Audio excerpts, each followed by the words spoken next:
On the news hour here at Al Jazeera, and there is breaking news on the current COVID situation. It's coming out of Belgium, which has confirmed a first case of the new coronavirus variant, the one we were telling you about a little bit earlier, which has been detected in South Africa and has prompted a number of countries to review their travel restrictions, European nations particularly rushing to impose those restrictions. Dominic Kane in Berlin with more on this and the COVID situation across Europe. This is, we don't want to get alarmist too quickly, but this is exactly the kind of thing which government's worried about, the virus being on the move. Yes, this is, as you say, exactly the thing that the ministers and medics around this continent would fear. The thought that a new variant, which has been described as being of really serious concern, and that a person or persons have now been detected or have it in their system. Certainly, some reports say 2 people have been found with this variant in their systems in Belgium, but all agree that at least 1 person has, and that 1 person has been confirmed by a Belgian minister.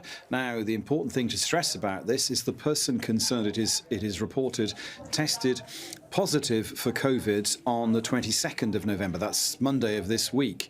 And they were unvaccinated. Now, clearly, in many EU countries right now, you have levels of vaccination in the population of around 2/3, perhaps more in some cases. So clearly, from the governmental perspective, but right across the EU, you have the EU as an institution in the shape of President of the Commission, von der Leyen, really concerned about this new variant detected in South Africa or in Southern Africa, and calling for governments to restrict access from people who've been in Southern Africa to the EU. And now you have this confirmation from the Belgian government that at least 1 person has tested positive in the course of the last few days for this new variant. Dominic, let's talk about Germany specifically. I'm reading about flying intensive care units being used by the Air Force, trying to reduce the strain. Tell us more.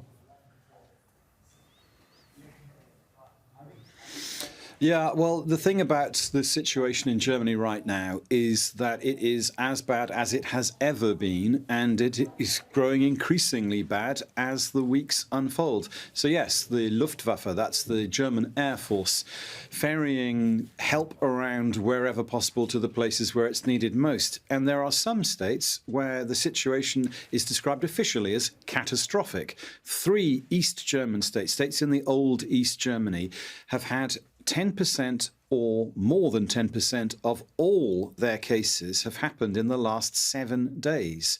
Then if you extrapolate that to a federal level, what we have is more than 360,000 cases in the course of the last 7 days. And then, just to add further to the sense of the seriousness with which people see things, the reality is, in 3 days of the last 5, there has been record cases, and today is no exception. More than 76,000 new infections announced today. Dominic Kane updating us with the situation across Europe. A reminder of that breaking news, Belgium confirming a case of this new variant.